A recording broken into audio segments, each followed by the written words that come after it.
Friends வீட்டில் இருக்கிறது போர் அடிக்குதுன்னு அப்படியே கொஞ்சம் நடந்து போயிட்டு வருவான்னு பார்த்தா கடைசியில் மும்பை வரைக்கும் வந்துட்டேன். சரி சரி டென்ஷன் ஆகாதீங்க, வேலைக்காக தான் வந்தேன். வேலைக்கு வந்த இடத்துல ரூம் செலவும் சாப்பாடு செலவும் தான் எக்கச்சக்கமாக வருது.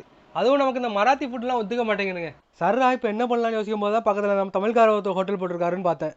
ஹோட்டலில் ஃபுல்லாக நம்ம ஊர் சாப்பாடு தான், ஆனால் விலையை பார்த்தா தான் பகிர்ந்து இருந்தது. தயிர் சாதம், புளி சாதம், லெமன் சாதமே 80 ரூபா. சரின்னு இட்லி தோசை பக்கம் போய் பார்ப்போன்னு பார்த்தா 4 இட்லி 50 ரூபா, வடை 60 ரூபா, உப்புமா 50 ரூபாயா. விலையை பார்த்தோன்னே நமக்கு ஒரு மாதிரி தான் இருக்குது. ஆனால் அங்கே இருக்கிற பொருளாதார சூழ்நிலைக்கு ஏற்ற மாதிரி அவர் விலை போட்டிருக்காரு. அது தப்பு இல்லை, ஆனால் பொழப்பு தேடி ஓடுறவங்கனால நம்ம இதை பார்க்கும்போது நமக்கு ஷாக்காக இருக்குது. ஹோட்டலும் நல்லா க்ளீனாக நீட்டாக தான் இருக்குது, சாப்பாடும் நல்லா தான் டேஸ்ட்டாக தான் இருக்குது. ஹோட்டல் ஓனர்கிட்ட பேசும்போது அவங்க திருநெல்வேலிக்காரங்க, ஒரு 10 வயசில் இங்கே வந்தோம், அப்பா காலத்துலேயே இங்கே வந்துட்டோம் அப்படின்னு சொன்னாங்க. அதர் லாங்குவேஜ் பேசுகிற இடத்துல மதர் லாங்குவேஜ் கேட்குறதே சந்தோஷம் தான் இல்லை.